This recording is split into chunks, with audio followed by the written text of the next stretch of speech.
ఈ కార్యక్రమాన్ని సమర్పిస్తున్న వారు కాంచీపురం వరమహాలక్ష్మి సిల్క్స్ గరుడాత్రి ఒరిజినల్ కంచిపట్టు చీరలు సాక్షాత్తు కంచి ధరలకే. నమస్తే, వెల్కమ్ టు సుమన్ టీవీ. నేను పద్మిని. ప్రస్తుతంతో పాటు ప్రముఖ ఆధ్యాత్మికవేత్త, ప్రముఖ న్యూమరాలజిస్ట్, లక్ష్మీ నరసింహస్వామి ఉపాసకురాలు శ్రీమతి స్రవంతి గారు మనతో పాటు ఉన్నారు. మాట్లాడదాం అక్క. నమస్తే అక్క.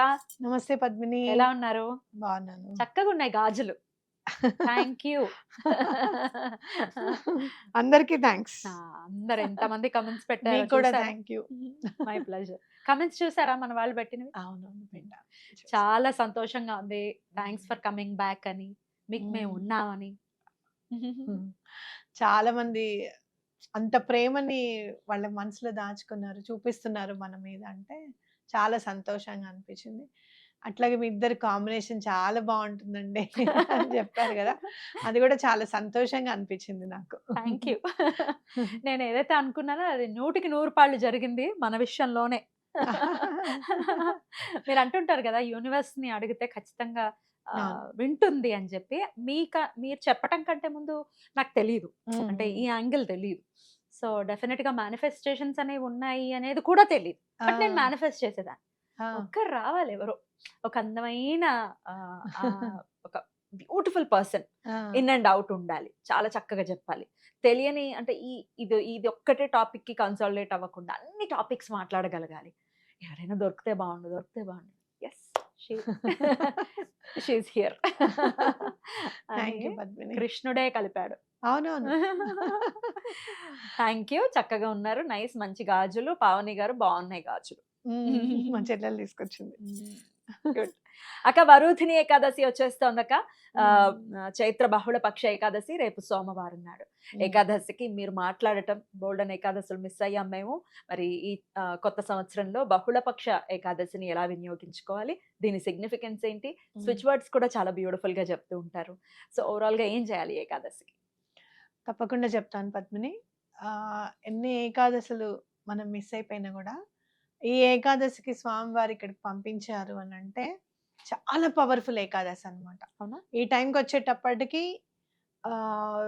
నేను మళ్ళీ ప్రిపేర్ అవ్వడము, రావాలి అని అనుకోవడము, కరెక్ట్గా ఇదే టైంకి మనం కంబ్యాక్ వీడియో చేయడము, ఈ ఏకాదశి గురించి మాట్లాడే అవకాశం పరమాత్ముడు మనకి కల్పించడం అనేది దైవేచ్ఛ నిజంగా చెప్పాలి అంటే. ఎందుకు అనంటే ఏకాదశి అనంగానే నాకు ఒక సాంగ్ వచ్చింది అనమాట ఇన్స్టాలో.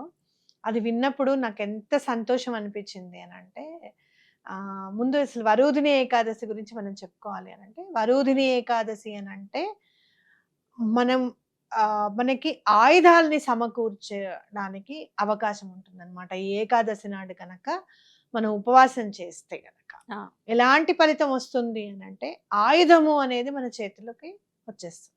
ఎటువంటి ఆయుధం? ఎలాంటి ఆయుధము అని అంటే మన కష్టాల్ని తీర్చే ఆయుధం. మీకు ఎవరైనా శత్రువులు ఉన్నారు, మిమ్మల్ని చాలా ఇబ్బంది పెడుతున్నారు, నెగటివ్ ఎనర్జీస్ ఇంపార్ట్ చేయడం. నా కళ్ళారా నేను ఒక్కొక్కసారి నాకు వీడియోస్ పంపిస్తూ ఉంటారు కొంతమంది, ఇలా జరుగుతోంది మా ఇంట్లో, ఇలా జరుగుతోంది మా ఇంట్లో అంటే, అయ్యి బాబోయ్ అని అనుకుంటాను నేను. ఎట్లా జరుగుతాయి ఫర్ ఎగ్జాంపుల్ అంటే ఎక్కడ లేని చెత్త రావడము ఇంటి ముందుకి, ఒక్కొక్కసారి ఇట్లా జుట్టు కట్ చేసి ఇంటి ముందు కనపడుతూ ఉండడము, నిమ్మకాయలు, పసుపు కుంకాలు, సీసీ కెమెరాకి కూడా అందవు అసలు, ఎవరు పెట్టారో ఏంటో ఏమీ తెలీదు, అట్లా పూజలు చేసి మా ఇంటి ముందు వదిలేసి వెళ్ళిపోతున్నారమ్మా అని చెప్పేవాళ్ళు చాలా మంది ఉంటారు. అట్లా మనం ఈ నెగటివ్ ఎనర్జీస్ ని చాలా ఇబ్బంది పెడుతున్నారు మా మీద, భయాందోళనలు కలగజేయడం అనమాట. అది ఏం చేస్తాయి చేయవనేది పక్కకు పెట్టు, కానీ ఏదన్నా ఉండకూడని వస్తువులు ఏమైనా మన ఇంటి ముందు ఉన్నాయి అంటే మనకి ఎంత భయం వేస్తుంది పద్మిని, అవునా కదా? అలాంటి శత్రువులు ఉంటే గనక వాళ్ళని పారద్రోలుతుంది అని చెప్పుకోవచ్చు అనమాట. అంటే ఒక నిజంగా చెప్పాలి అంటే ఒక అమ్ముల పొదిని మనకి సమకూరుస్తుంది ఈ ఏకాదశి నాడు గనక మనము చేస్తే. మరి ఎవరండి మన బాణాలు వేయడం రాదు మాకు అని అంటే కనుక, ఎలా అయితే అర్జునుడికి రథసారథి అయ్యాడో కృష్ణ పరమాత్మ, అలానే మనకి కూడా రథసారథి అవుతారు అనేది మనం గుర్తుపెట్టుకోవాలన్నమాట. చేసేవాడు భక్తుడైనా సరే, మనం ఈ వరుధిని ఏకాదశి ఏంటంటే వామనావతారం కూడా ఈ వరుధిని ఏకాదశి నాడే వచ్చారు అని చెప్పి మనకి ప్రతీతి. వామనుడు చూడు అయ్యింది భక్తుడే. మనకి ఇప్పుడు బలి చక్రవర్తి కదా, ఆయన చాలా పరమభక్తుడు. ప్రహ్లాదుడి మనవడు. ఆ మామూలు విషయమా? మామూలు విషయం కాదు. అందులో మనం శివకేశవులకి అభేదం అనుకుంటున్నాం. అక్కడ శివుడికి గనక ఆయన భక్తుడైతే ఈయనకి భక్తుడనే లెక్క కదా. అవును. మరి భక్తుడైనా సరే ఏమాత్రం నొప్పి కలగకుండా రాక్షసుడు కాబట్టి ఎలా తనలో కలుపుకున్నాడు అనేది మనం గుర్తుపెట్టుకోవాలన్నమాట. చాలా మంది ఇప్పుడు పడే వేదన ఏంటో తెలుసా? మమ్మల్ని అలా ఇబ్బంది పెడుతున్నారు కదా, మమ్మల్ని ఇబ్బంది పెడుతున్నారు అని గనక మేము దండం పెట్టుకుంటే వాళ్ళకేమన్నా అపాయం జరుగుతుందేమో, ఆ పాపం కూడా మనకు అంటుకుంటుందేమో అని భయపడే వాళ్ళు కూడా ఉన్నారు పద్మిని. అంటే మాకు అన్యాయం చేసినా కూడా వాళ్ళకి అన్యాయం చేయొద్దు, మళ్ళీ ఆ పాపం మాకెక్కడండి, మాకు మూట కట్టుకుంటాం కదా అనే వాళ్ళు కూడా ఉన్నారు. కాబట్టి మనం గుర్తుపెట్టుకోవాల్సింది ఏంటి అని అంటే, రాక్షసుడినైనా సరే తనలో చాలా ఈజీగా కలిపేసుకుంటాడు భగవంతుడు.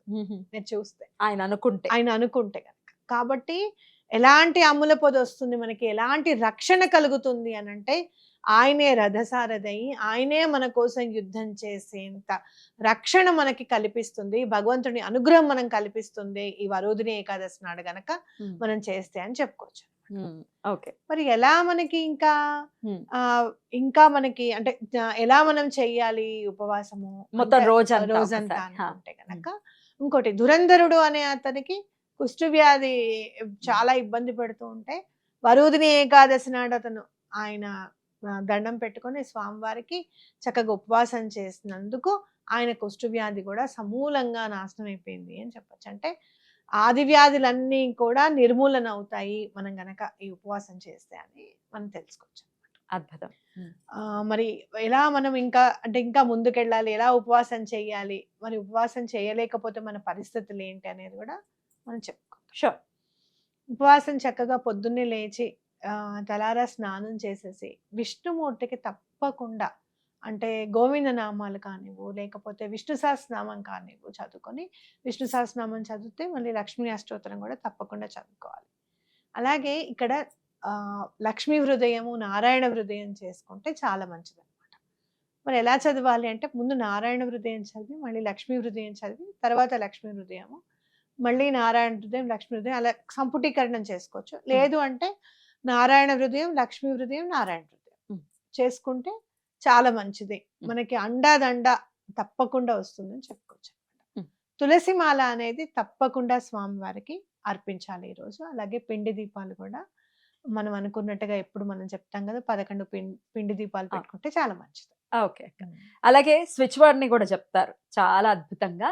అయితే ఈ ఏకాదశి ఉపవాసాలు ఉన్నా లేకపోయినా ఈ స్విచ్ వర్డ్ మాత్రం చదవండి అని ప్రత్యేకంగా మెన్షన్ చేస్తుంటారు. అంటే ఒప్పుకున్న వాళ్ళు ఎలాగో ఉపవాసం ఉంటారు, లేని వాళ్ళ పరిస్థితి ఏంటి? మరి వాళ్ళ కోసం స్విచ్ వర్డ్ కూడా చెప్పండి అక్క. తప్పకుండా చెప్తాను. ఓం వసుధారి స్వాహ. వసుధారి అంటే ఏంటి అని అంటే భూమిని ధరించిన వాడు అని అర్థం అనమాట.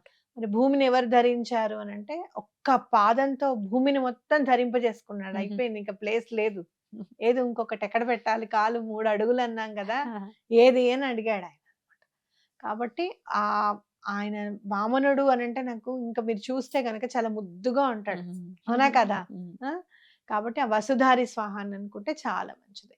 లేదండి మేము ఇట్లా అంటే ఏటి సూతకంలో ఉన్నాము, మేము అట్లా స్వాహ ఓంలు అవి చదవాలంటే మాకు భయంగా ఉంది అని అనుకుంటే కనుక కేవలం వసుధారి వసుధారి వసుధారి అని అనుకున్నా కూడా చాలా బాగా పనిచేస్తుంది. అద్భుతం అక్క. మరి మరుసటి రోజు పారణ ఎప్పుడు చేయాలి? ఒకవేళ ఉపవాసం ఉన్న వాళ్ళు మరుసటి రోజు ఎప్పుడు తినాలక్క? కొంచెం కష్టంతో కూడుకున్న సమయం అనుకోవచ్చు.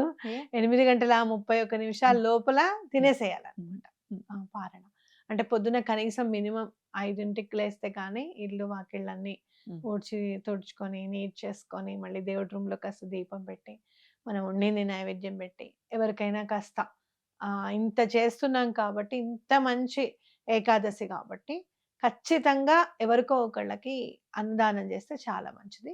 ఈ రోజు ఏకాదశి నాడు కూడా ఏమన్నా తినడానికి ఎవరికన్నా ఇస్తే చాలా మంచిది.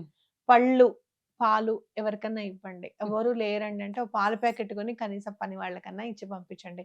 ఒక డజన్ అరటిపళ్ళు కొని ఇగో మీ ఇంట్లో ఇవ్వమ్మా, తినండి అమ్మా అన్న చెప్పండి. ఆ రోజు దానం చేస్తే కన్యాదానం చేసినంత ఫలితం వస్తుందిట. ఏకాదశి నాడు, వరోధిని ఏకాదశి నాడు గనక ఏదైనా దానం చేస్తే కన్యాదానం చేసినంత ఫలితం వస్తుంది అని ప్రతిదీ. కాబట్టి తప్పకుండా ఏదో ఒకటి దానం చేయండి. అమేజింగ్ అక్క.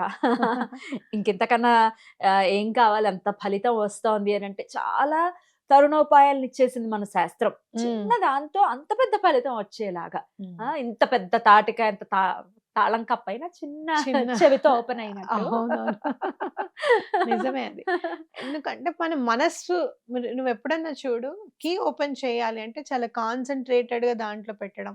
ఎలా తిప్పాలో అలా తిప్పడం అన్నమాట. అవునా కాదా? అవును. అంటే ఏంటి, మనం చేయాల్సింది మనం సరిగ్గా చేయడం, కాన్సంట్రేషన్‌తో చేయడం. భగవంతుడి మీద ధ్యానం అనేది ఉండాలి ఖచ్చితంగా. హంగు ఆర్భాటం అనేది కాదు.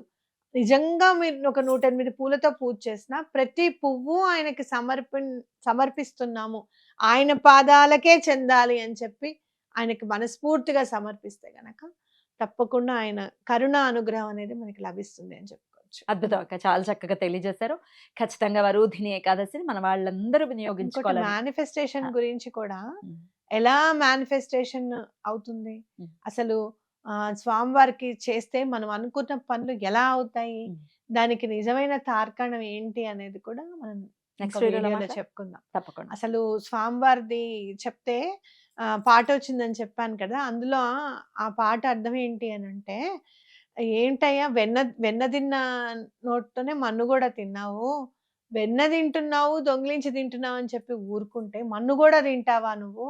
ఏది ఇలా రా నోరు తెరువు" అనంటే, ఆయన అంటాడట, "అవునమ్మా, ఆహ్, ఆహ్, ఎ ఏం తిన్నా గూడా సరే చూడు, అన్ను, మిన్ను, వెన్ను, దన్ను అన్నీ నేనే.